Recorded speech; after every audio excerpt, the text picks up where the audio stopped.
Alikuja kwangu one day. Usiku akaanza kusema aliambiwa mimi ni malaya. Vitu nilifanya. Sijamwambia what happened to my past life.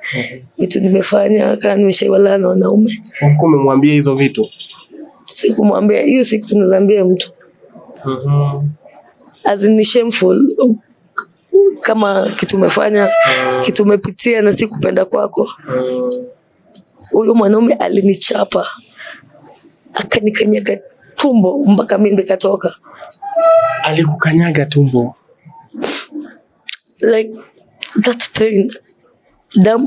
Damu ilikuwa inamwagika. Hata thank God I had neighbors walikuja kunisaidia. I have never felt any pain kama hiyo yenye nilifeel that time. Ndio hapo leo sasa kufanya umalaya tu nikitaka. Sikuwa na kitu kubwa, nilikuwa naenda kwa bar nategea watu. Sasa as in also yani kitu ilifanya ukaamua tu sasa kujiuza tu. The little piece yenye ilikuwa imebaki yangu, yenye ilikuwa imebaki ni mimi. Huyu mtu alitoa, umeona? Tulifikia kama mimi mtu ananifanyia kitu yenye mtu amenifanya. Kumaisha sina maana. When I think about kwenye nimetoka, vitu nimepitia, at the end of it ni kama mimi si mtu. Like the pain nimepitia. Kama mtu anitaki, mbona nijitake basi? Nikaenda kwa huyo mama, sikujua sababu kwa nini anataka niende. Kumbe hao wanaume wanauzia changa, they need an attraction. Kitu ya kufanya waendelee kukuja kwake kunywa pombe. Siko najua I was the attraction. Umeelewa? Unaenda unakaa hapo, wanaume wanaanza kushika. My first experience was the worst actually. Kulikuja mwanaume akanunua tu pombe. Akaanza kunishika. Nilikasirika nikamtupanisha mikono huko. Ule madam aniambia aje, huyo ni customer unamfanyia nini? Na anakushika vibaya. Anashika mpaka matiti. Lakini madam haoni hiyo. Juu nilimtupanisha huko, akaniuliza aje, unafikiria kukulisha na mtoto wako pesa inatoka wapi? Hapa ndio kwenye pesa inatoka. Hey guys, welcome back again and this is Bob Shakwila Show. We bring you stories za kuelimisha pia za kuhamasisha jamii. Ndiposa leo niko hapa and I'm here with an amazing guest ambaye ako na kisa ambacho nina imani ya kwamba it can turn around a girl's life because it's her experience, maisha ambayo amepitia, mateso na pia struggles ambazo amepitia tangu akiwa mchanga. Utapata anapitia vitu ambavyo ni dhulma za kimapenzi, dhulma za aina mingi sana ambazo mwanamke rika yake ukiona amepitia. Jua kuna mengi sana ya kujifunza. I say wise people learn from other people's mistakes.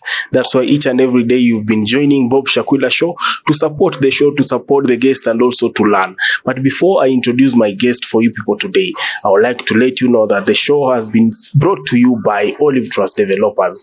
This is a land selling company ambayo inauza mashamba kwa bei nafuu sana. If you are in any place in Kenya, nimeona chamaa zinakuja kupiga simu kule, zinasema tumetumwa na Bob Shakwila, hizi shamba tunaweza jenga ploti. Kumbuka kuna free site visit. Unaenda piga simu, mwambie umetumwa na Bob Shakwila, unapewa free site visit, unaenda kuangalia ni shamba gani ambayo unataka. 50 by 100 only going for 95,000 Kenyan shillings. If you want to know more about this, just call their number pale chini, Olive Trust Developers. So my good people, ningependa sana mgeni wetu wa siku hii ya leo atuambie kwanza tuko majina, anaitwa nani? Anaitwa Ndindi. Ndindi, karibu sana. Najua utakuwa ukifunguka mambo mengi sana kuhusu maisha yako na hilo sio jambo rahisi, si ndio? It takes a lot of courage. Hata wanaokutazama saa hizi najua mmepitia, lakini bado muda wenu hujafika, pengine hamjapata ile confidence ya kukuja kuongea kwenye cameras. But Ndindi, asante sana, maana najua umekuja leo kuchanua watu. Ningependa ukuwe mtulivu, ukuwe composed, tuzame kwa story yako. Karibu sana. This is Bob Shakwila Show. Mi story yangu inaanza nikiwa 8. Nilikuwa nasomea ushago. Nilikuwa nasomea pale panaitwa Machakos. Alafu ile hali ya kusoma nilipata na jamaa akaniambia ananipenda. Ulisoma Machakos hadi class? Nilifika 8. Sikuendelea. Sasa sikuwa najua, sikuwa nimeelewa ama sikuwa mwerevu vile. Mwanzo like umemwita mtu mgeni, anakuambia nakupenda, alafu kwetu familia yangu ama nimezaliwa na single mom. Yeye ndio amenilea, so alikuwa anakunywa, so unapata kwa nyumba kuna that love, kuna akuonyesha nakupenda, matusi. Umeona, alafu sina baba. Then nimepimita mtu ananitreat poa. Nikimwambia sina kitu ananifanyia. Umeona, mtu umekutana naye ukiwa darasa la 8.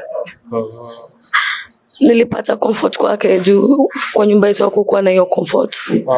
Umeona, niliona pale mtu ananitaka, mtu ananipenda. Umeona, sasa kuendelea hivi tukafikana pale tukajuana kimwili. Huyu alikuwa mtu aina gani? Alikuwa tu kijana tu wa mtaa. Mtu alikuwa anakuja hapo shule, kama tumetoka shule anaenda ananipeleka kwenda home. Alikuwa mtu wa mtaa. Kazi gani anafanya? Alikuwa mtu wa boda boda. Umesema like nyumbani hukupata comfort, juu dad hakuwa. So you found this love in this man. Sasa vile tulijuana kimwili, bahati mbaya nikashika mimba. So mama wangu akakuja kujua niko na mimba. Akanifukuza, akaniambia umekuwa malaya. Wewe toka tu uende. Nikakuja kwa mwanaume nikamwambia what happened. Akaniambia aje ampata opportunity kuja Nairobi, kama anaweza kubali twende na yeye tuishi pamoja, nizae mtoto, atanisaidia kulea na atarudisha shule. Na ulikuwa na miaka mingapi hata mkilala na huyu mtu? I was 16. 16 years. Sasa kukuja Nairobi nikafikiria like at least maisha yangu itakuwa at least. Kukuja huku ule mtu akageuka, akaanza kuwa abusive. Ananipiga nikiwa na mimba, anipei chakula. Inabidi naomba mpaka kwa majirani wananisaidia. Tukiendelea hivi akazidi. Akawa mpaka ananichapa na mshipi. Saa zingine ananifungia kwa nyumba anaenda. Hakuna kitu ameniachia. Niko karibu kujifungua. Hata sina nguo za mtoto. What? Like mtoto wangu the first kitu nilifunika ilikuwa shati yangu. Hakukuwa na anything. Nilikuwa majirani ndio wananisaidia. Mtoto akiwa 3 months nikaona huyu mtu ataniua. Juu anaanza kuanza kulewa. Amefika pale hataki kuangalia hata mtoto wake. Anaenda hata 1 week bila kuacha anything. Akirudi ni vita. It happened. Kuna mama alisikia what has been happening to me. Akaniambia aje wewe kuja na mtoto, mimi nitakusaidia. Mama alikuwa nani kwako? Sikuwa namjua juu sikuwa najua anyone in Nairobi. Nilikuwa tunajua huyu baba mtoto wangu. Mama alisikia kwa watu. Alisikia kwa watu. Akaniambia wewe kuja kwangu, mimi nitakusaidia na mtoto. Nilifeel ni kama Mungu ameteremka, ni kama Mungu ameshuka like nimesaidika. But kwenye nilienda sasa ndio maisha yangu ilikuwa sangu. Nilikaa na mama mwezi mmoja hivi akaanza kubadilika. Alikuwa anauza pombe. Akafika next end anaambia customer zake walale na mimi wamlipe. Like, do you know the idea mtu kukuguza na umtaki? Alafu hauna option, una feel mchafu. Nilikuwa na feel mimi ni mchafu mpaka nikaanza kuingililia pombe. Pole sana. Unasema huyu mama alikuwa anauza changa. Na ndiye amekuja kukusave from your husband. Imagine. First of all, how was the transition wewe kutoka kwa ndoa yako kukuja kwa huyu mzee? Mzee wako alikuachilia rahisi ama ulitoroka? Nilitoroka. How did you manage to do that? Alikuja one night. Alikuwa ameenda for a week. Hiyo siku alikuja kitu kama saa 4. Nikamfungulia mlango, kumbe alikuwa amelewa. Akaanza kunichapa. Ilibidi majirani wanisaidie nichukue mtoto wangu. Alikuwa ananiambia wewe wewe nikalana kutoka nikujue maisha yangu inaendelea vibaya. Alikuwa ananiambia nataka kuniua. Watu majirani wangu ndio walinisaidia nitoroke hapo. Sasa kutoka hapo nikasikia ule mama alikuwa ananiulizia. Ule mama sasa mwenye umekuja kwake. Nikafikia nika saving grace, nika Mungu at least amenikumbuka. Nimepata at least pale naweza jishikilia. Ndio nipange vile ndaishi maisha yangu. Sasa kwenda kwenye nilienda sasa. Hata kwenye ilikuwa at least. Juu mtu alikuwa physical, alikuwa ananipiga. But ikuwa kitu kama trauma nilikuwa napitia hapa. Tunapata mtu analala na wewe shule juu ya 200. Hapo tu kwa Chang'aa den. Give us maybe your first experience. First of all, pole sana kwa najua it was traumatizing to you, ndio? Tuambie how was the first experience? How did it happen? Because umeenda tu kuuza Chang'aa. Ilianzaje sasa ukaanza kulala na mtu? How was the first customer? Who was he? Alikuwa mtu anakaaje? Nikaenda kwa huyo mama, sikujua sababu kwa nini nataka niende. Kumbe hao wanauzia Chang'aa, they need an attraction. Kitu ya kufanya waendelee kukuja kwake kunywa pombe. Siko najua I was the attraction. Umeelewa? Unaenda unakaa hapo, wanaume wanaanza kushika. My first experience was the worst actually. Kulikuja mwanaume akanunua tu pombe. Akaanza kunishika. Nilikasirika nikamtupanisha mikono huko. Ule madam aniambia ati huyo ni customer unamfanyia nini? Na anakushika vibaya. Anashika mpaka matiti. Lakini madam haoni hiyo. Juu nilimtupanisha huko akaniuliza ati unafikiria kukulisha na mtoto wako pesa inatoka wapi? Hapa ndio kwenye pesa inatoka. Huyo mwanaume alipeana 200. Akasema nataka kwenda na mimi. Alipea wewe ama mama? Alipea mama. Actually hao watu wakinitumia sijashika hata shilingi. Huyo mama alikuwa anauza Chang'aa plus na mimi. Niling'ang'ana. Nikatafuta kazi kibarua hivi. Nikatafuta nyumba. Kutafuta nyumba niko na at least. Sasa hii niko na nyumba, nizang'ang'ana kimimi juu pia kule mama nilitoka. Ulitoka aje? What happened? What happened is kulikuja customer.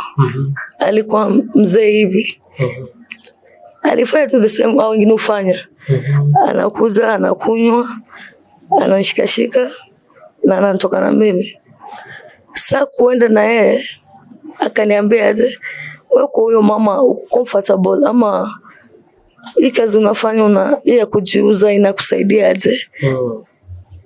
Nikamwambia aje mimi kwenye niko saizi sina anyhow naweza fanya. Akaniambia aje nataka tukue na uhusiano na wewe. Na mimi nitakusaidia kupata nyumba. Nikutoe kwa huyo mama. Sasa nikamwambia sawa, juu singekuwa na option. Mzee alikuwa mzee. Like nikisema mzee kiaje, mzee kama angekuwa kama guka yangu. Alikuwa mzee kabisa. Alikuwa mzee. Like hukumuuliza kama ako na familia? Yaani nilikuwa nimeshatumwa mpaka hata sioni. Kuna hata vitu siku hata nauliza. Sasa nikaona aje, juu nimetumwa na kila mtu. Ina tofauti kwa wapi? Na kuongezea nitatoka kule mama. So kule mama hata nilimdanganya naenda kwa aunti yangu. Mwambie aunti yangu amepiga simu. Anasema nimpelekee mtoto aone mtoto ndarudi. Hivyo ndio nitoka kwa huyo mama. Kwa hiyo ukaenda kwa huyo mzee. Mzee alinikombolea nyumba. First of all ningependa kujua at this rate bado uko age 16. Na hivi tukiendelea uko mfika ngapi? Sasa niko ndo 18 years. Yeah. Na did you realize najua ulipata ball, you got pregnant ukiwa wapi? Shule, mama akakufukuza. Vile unakuja kwa hii street life, unaanza kuuza Chang'aa. Ulikuwa umerealize umekuwa malaya, you are a prostitute ama like were you in that state unaweza jielewa usijue hii ni kitu mbaya nafanya? Ama ilikuwa inasukumwa tu? Hata ile kusukumwa. Like that was the only thing ningefanya. Sina asset nimesoma. Siwezi jisaidia. Like my body was the only way nizalea mtoto wangu. Ndio sasa ningefanya. Na at the end of it, hata hiyo kuwa malaya ilikuwa timeshapita. Tusikuwa na kama ni kitu kubwa, ni kitu kimeshafanywa na mtu mwingine. Ni kitu lazimishwa kwangu. Na nikijaribu hata kupiga simu, hata kujaribu kutafuta mama yangu, hataki kuniona. Like mama yangu aliniambia ni assume mimi nimekufa. Na saa hizo akiniambia hivyo niko huko nateseka. Wanaume wananitumia ningefanya. Mtoto ndio huyu na siwezi like mtoto wangu siwezi mtupa. Umeona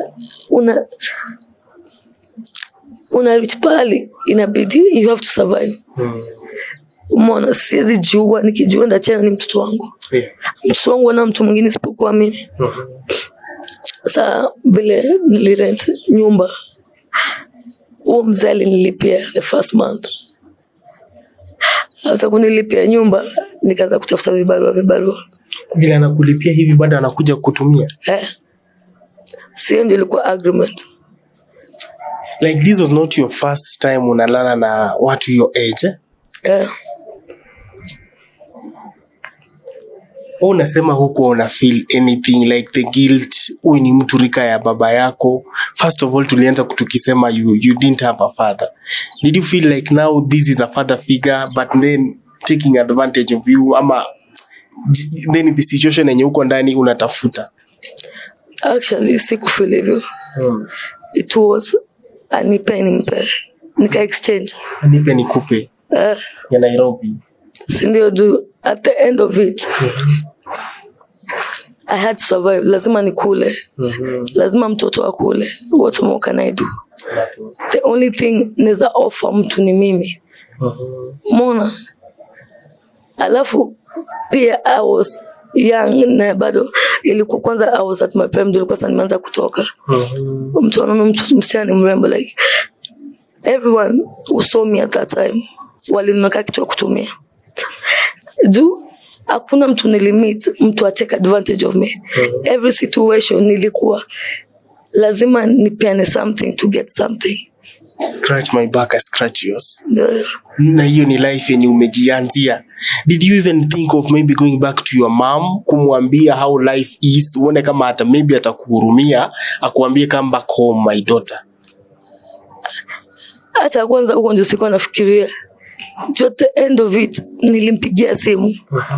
When nilikuwa mtu anataka kuniua. Umeona? What had happened? Hiyo ilikuwa kabla nitoke kwa baba mtoto.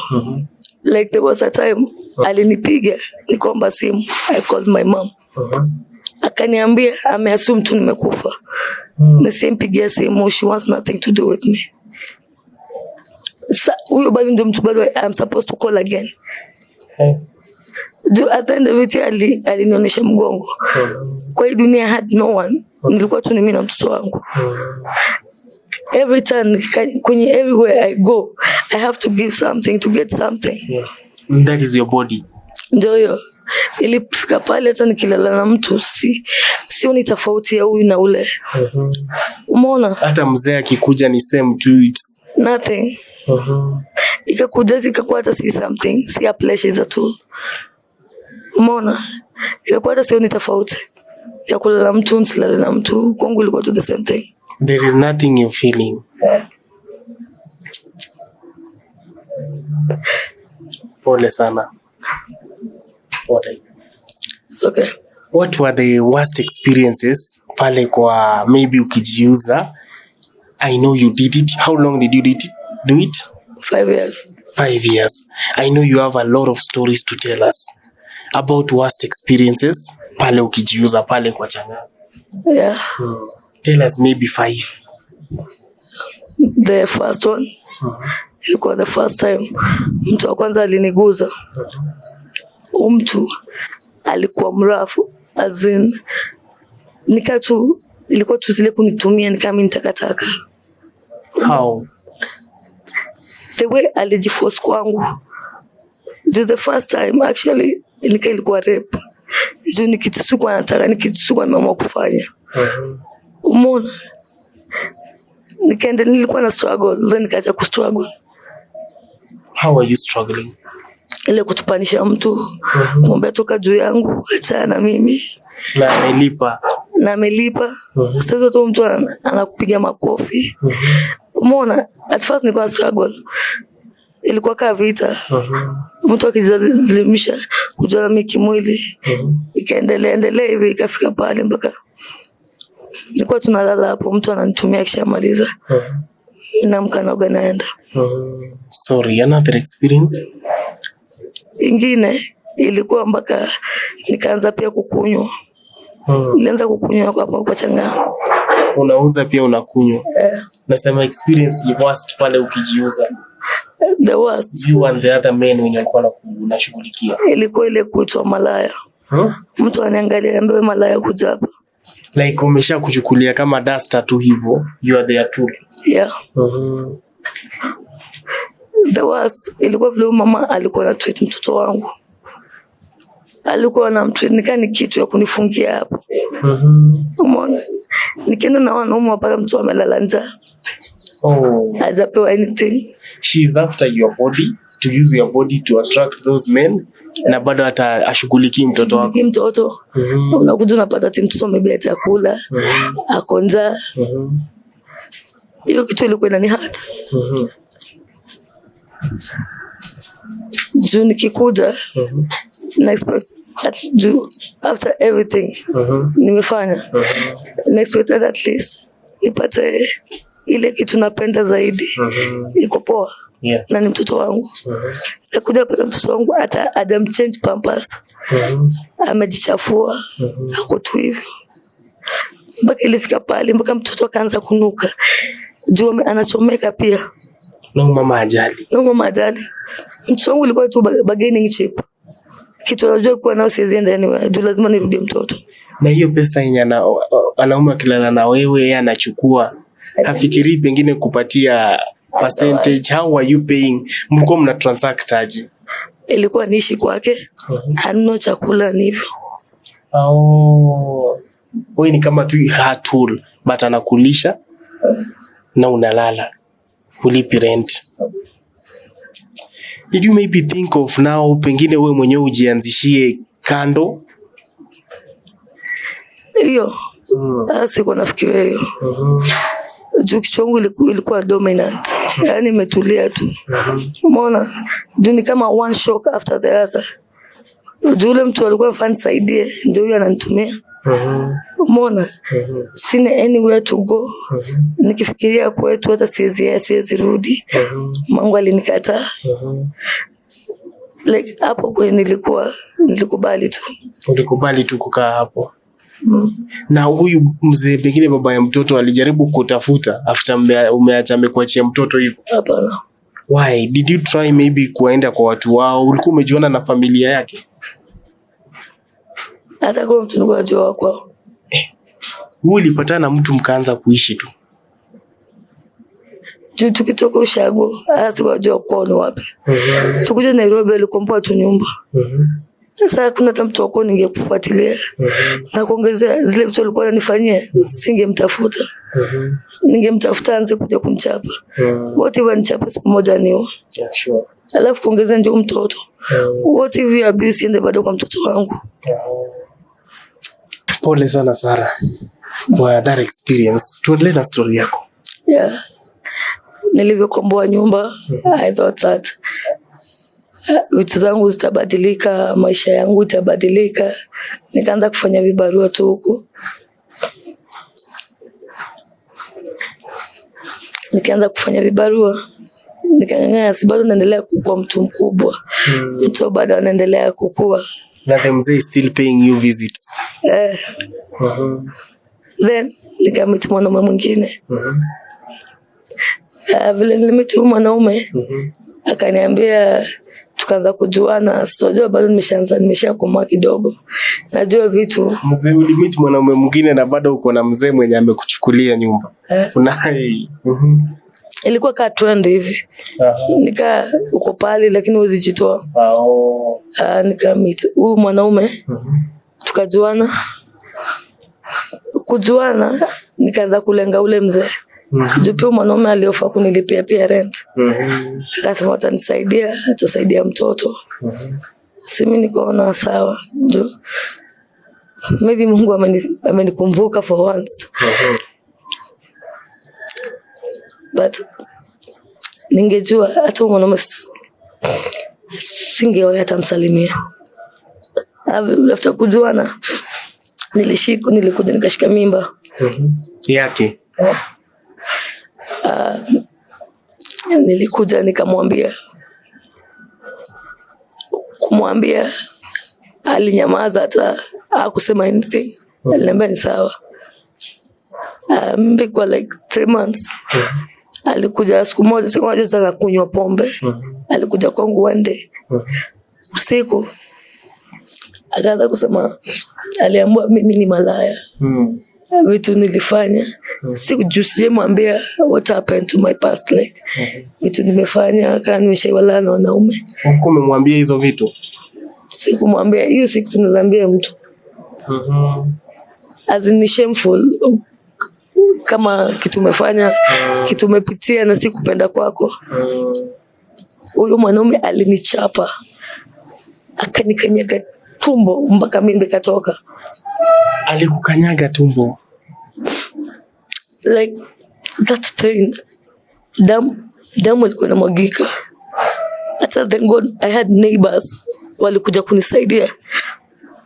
I have never felt any pain kama hiyo yenye nilifeel that time. Pole sana. Nilirusha hospitali. Daktari akasema I lost the baby. Nilikuwa nakaa kwa nyumba nasikia kama mtoto analia. I have never passed through. Sijapitia kitu kama hiyo. Pole sana. Nilikuwa na imagine like unajua the pain mtu akupiga mpaka mimba itoke. Like alikuwa na stamp kwa tumbo anakanyaga na force like I have never been. Barbaric man. Bado anaishi? Is he still around? Sijui. After that ulaliona na bleed alitoroka. Nilikuwa yani nikani kama na chizi. Nilikuwa nakaa kwa nyumba na sinika mtoto analia. Azini kitu ilikuwa tu nika shock. Kitu ilinipiga shock. Umeona? Like the idea. Huyu ni mtu ananifanyaje kitu kai. Hata kama kwa nataka mtoto siangeniambia tu. That's like someone forcing me. Anakulazimisha ufanye abortion. I made my choice. I had my son. Si ndio jua angekuwa ataki angeniambia tunaende. Like I would have been better off. Yeah. Like hiyo kitu ilifanya nikaingililia pombe. Nilikuwa mpaka na meza madawa. Na kunywa pombe. Juu hii kitu imenitendekea. It is painful. Ani alikukanyaga. How month was the pregnancy? 3 months. Miezi 3. Alafu kwanza imagine the pain. Alafu in the hospital and they have to clean you up. The process you go. Ni kitu kikaa tu chini ukifikiria azin. Mpaka nilifika pale nilikuwa na feel hata naweza jiua. Juu nilikuwa smart kana ningekuwa nimekosea mtu. Singekuwa ni makosa. See, I have to know the crime nilifanya. Juu I've been going through one problem after another. Naona nimemeet mtu ananifanyia makubwa then napata kumbe alikuwa anafanya madogo. How did this man know about your past life ya kujiuza? Did you ever come to know how? Lakini hii ni ghetto watu wonge. Walikuwa ghetto kama tu, walikuwa mghetto kama wewe. Alafu sojua if something is about to huwezi ficha. Lazima tu mtu atasema ama itasikika pale. Alafu kuongezea sieti nilifanya umalaya juu nilikuwa nataka ama ni kitu nilikuwa napenda. it was something that was forced on me. Si decision ili make me mwenyewe, si kuamka siku moja nikasema mimi nataka kujiuza. Umeona? Something that was forced upon me. Na kwanza kitu ile ni hata angekuja hata niulize, aniambie okay nilisikia hiki kuhusu. But doing that kitu alinifanyia hata siwezi ombea hata adui yangu afanyie. Just heard of it na akakuja kupiga. Yeah, I want madam mtosi wake. So alikuwa anafikiria pia huyo mtoto pengine umelala nje. Nimelala mtu mwingine ameshika mimba, amekuja kusema ni yake. As in, what I went through after that. Nilianza kukunywa. Nilianza kutumia madawa. Nikaanza sioni kitu kubwa sasa. Nilikuwa mpaka natembea na wezi. At the end of it, nilikuwa tafuta a short way to end my life. How did you manage to walk with thieves? That's a story again. Si nilikuwa na date mtu na bado walikuwa mwizi. Umeona, after nimeshaingilia drugs. Sasa ikafapidi hata hapo. Leo sasa kufanya umalaya tu nikitaka. Sikuwa na kitu kubwa, nilikuwa naenda kwa bar. Nategea watu. Sasa as in also yani kitu ilifanya ukaamua tu sasa kujiuza tu. Just a little piece ilikuwa imebaki yangu. Ilikuwa imebaki ni mimi. Huyu mtu alitoa. Umeona? Tulifikia kama mimi mtu ananifanyia kitu yenyewe mtu amenifanya. Kumaisha sina maana. When I think about kwenye nimetoka vitu nimepitia, at the end of it nikaa mimi si mtu. Like the pain nimepitia. Kama mtu anitaki, mbona nijitake basi? Nikaanza kukunywa, nikaanza kutumia madawa.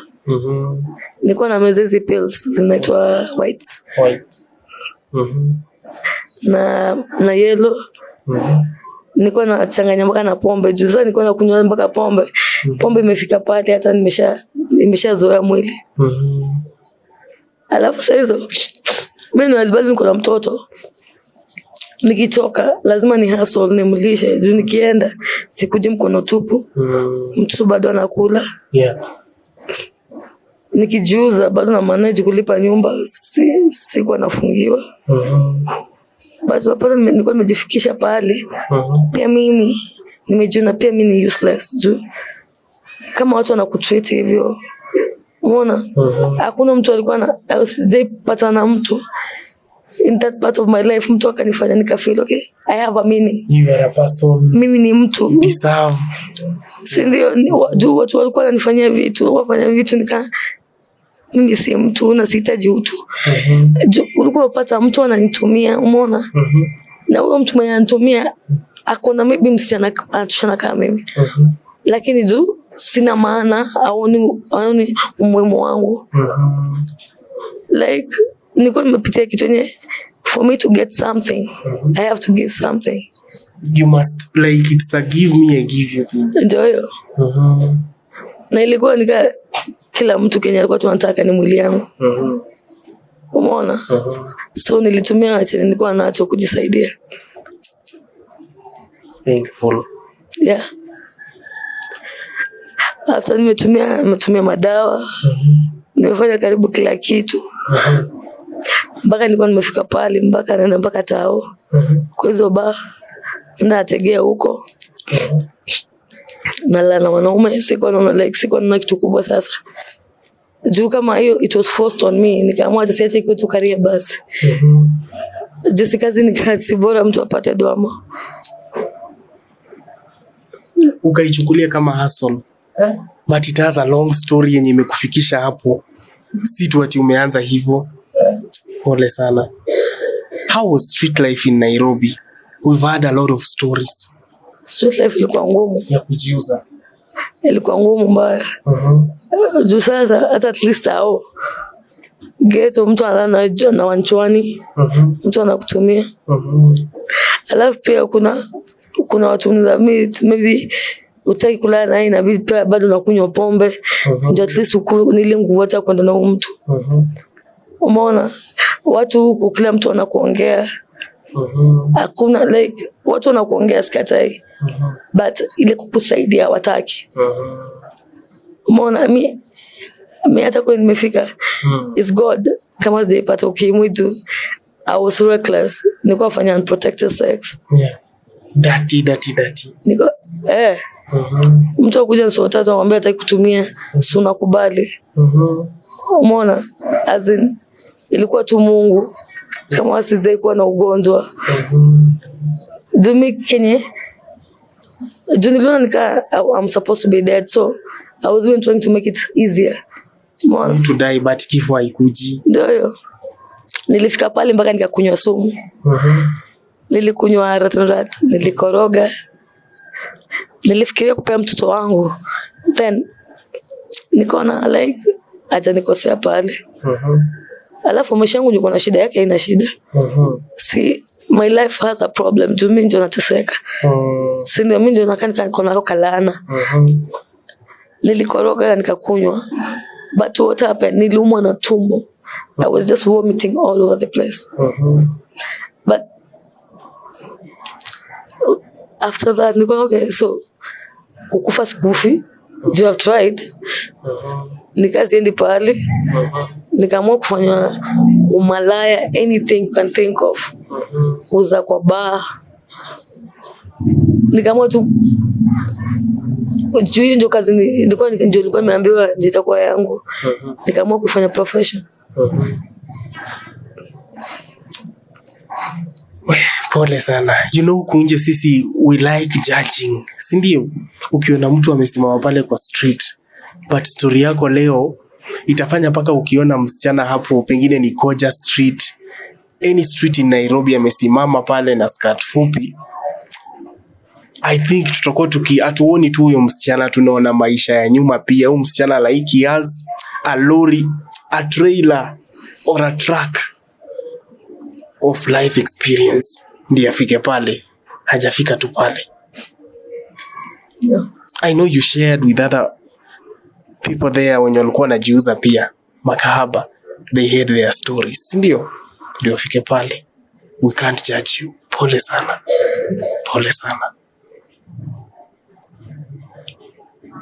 All this time bado huongei na mama. Salikata mambo yangu nakabadilisha makalai. Even visiting paka wa leo Mungu atajua mtoto wangu anakaaje. Ajui grandson anakaaje. It's a big lesson to parents. She assumed I was dead. Like hata mtoto wako akikosa kuna some things that not even worth it. People make mistakes. Pia mimi nilikosa. Nilikimbilia maisha. But angenielewa. Yeah, you talked of father figure missing it. Hawezi tamani kitu je kuwa nayo. Masije kuwa na baba, so why would I want something I never had? Like you wanted that praise, that man, niseme aje, that masculinity presence mwanaume, but then you found that man in now love triangle ya boda boda. Yeah. Na ukapatana na hao wanaume hivyo. Yeah, alafu kwanza kuongezea like most ilikuwa I wanted somewhere where I'm wanted. Pale unafeel kama wewe si mzigo. When I remember when I was with my mom, she used to make me feel like I'm a bag. Kama ni mzigo. Anatukana, nyumba ina amani. Like nilikuwa nuza asubuhi tafika saa ngapi nitoke niende. Umeona? So nilikuwa nataka that love, attention, that your protection, and you feel somewhere you're protected. And I found it in a man, in a wrong way. But they later on used you. Na akanitumia, akaniumiza. It scarred my life. Mona. Yani, for wanting something so small, it didn't cost so much. This means that maybe ungepata love ya your mother, ungepata just a little love, a little care, haungeelekea pale. Since these people have been lying to you, wanakupenda with a little baits, they can provide shelter, but the moment they get what they wanted, they end up trashing you. But kama ungepata ya your mom, inge last forever. Si ndio? Me, one thing, I'm sure like nikijisema kimimi, yeah. Me, I'm 100%. If my mom would have atanginjaribu kidogo. Do you know, just as zingine, I used to go through things nafeel kama na cheesy. You don't have anyone to talk to, just to unload that. The pain. Mona. Your pain, you can talk about it.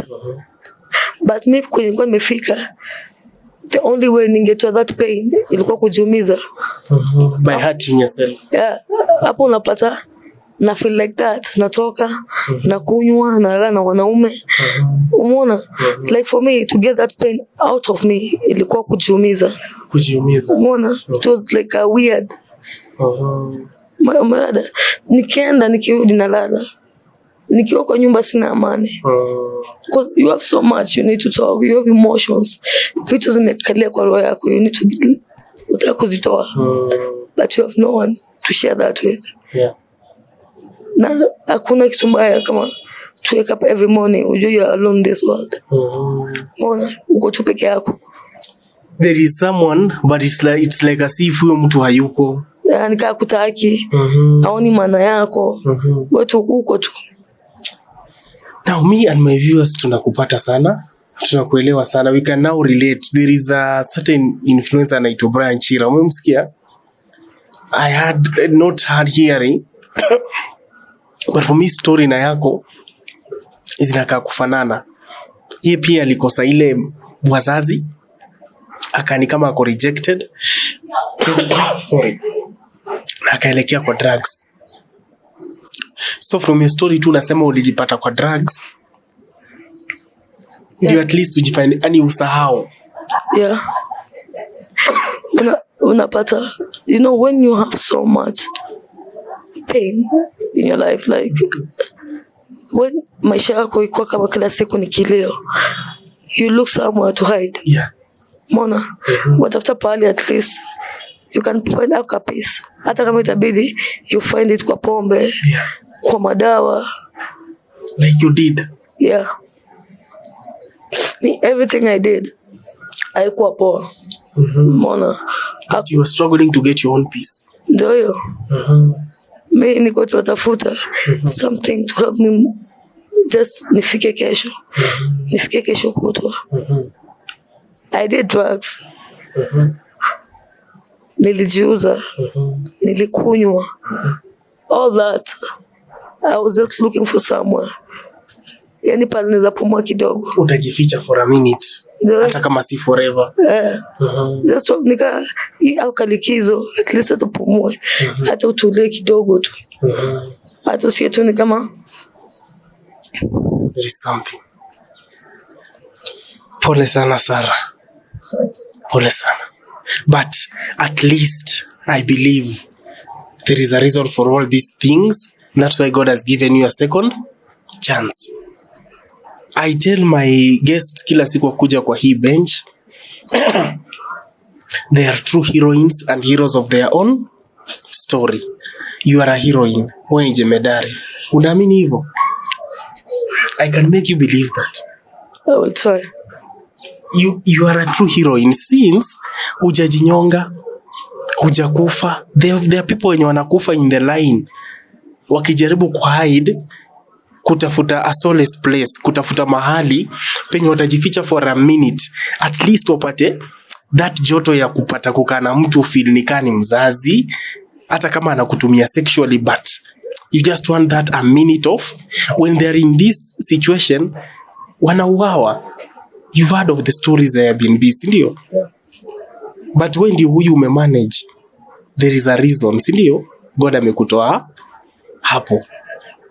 That's why I call you a heroine of your own story. You still have a second chance. And maybe it starts here, it starts today. It starts with our viewer hapa. You've been a big lesson to parents wenye pengine wakiwa na mtoto wao wakipata ball wanamneglect, wanamtupa, wanamwambia no, now my daughter, enda ujitafutie. Wazazi pia wamejifunza. Ama?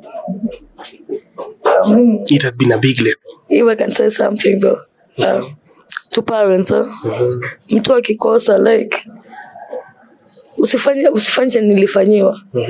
Like hakuna kitu inafanyanga mtu and that's the wrong things. Like having mtu alikuzaa aikwambia akutaki. Inafungulianga predators njia. Juu mimi nilitafuta comfort. Hiyo yote ilianza juu nilikuwa nataka comfort. I wanted to feel wanted. Nilikuwa nataka ku feel napendwa na mtu. But nikipata in the wrong person. They robbed it off. Umeona? So like mtu wako atakikosea usimfukuze. People make mistakes. People learn from them. Usikubali mtoto wako akuwe na story kama hii yangu. Like I've been through a lot. Now what happened to me? Siwezi ushia mtoto wa mtu. Umeona? Like saa zingine hata kama unataka kurekebisha, do it, hata atumie mkono mwingine bado kurudisha nyuma. Pole sana. Your story is 1.5 and 1 in a million.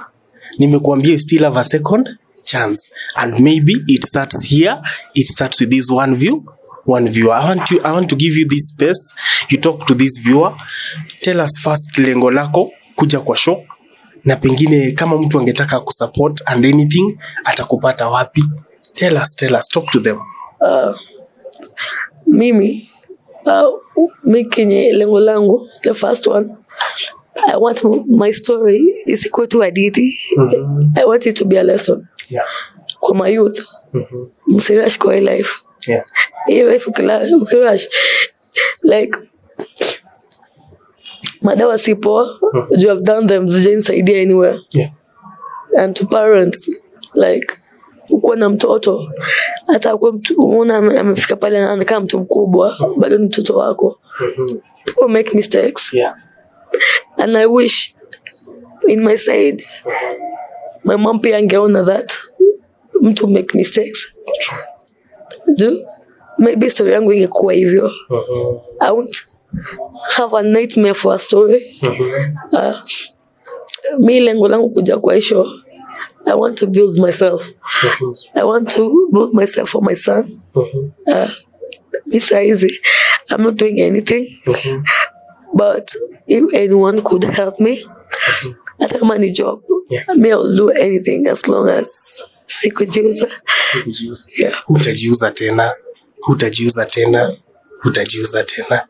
Sindio? Pastor John amenisaidia kidogo like nimekuja, I'm trying to love me. Najaribu kujifunza kujipenda. Pastor John of Elevation Church. Kibera. Pastor John. Asante sana. Like I'm trying to learn how to love me.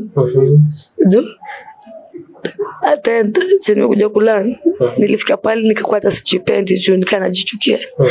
I'm trying to love myself and to try to forgive myself too. My life has been a journey, but it's not a good journey. We've seen it from the story. So I'm hoping maisha yangu imekuwa giza.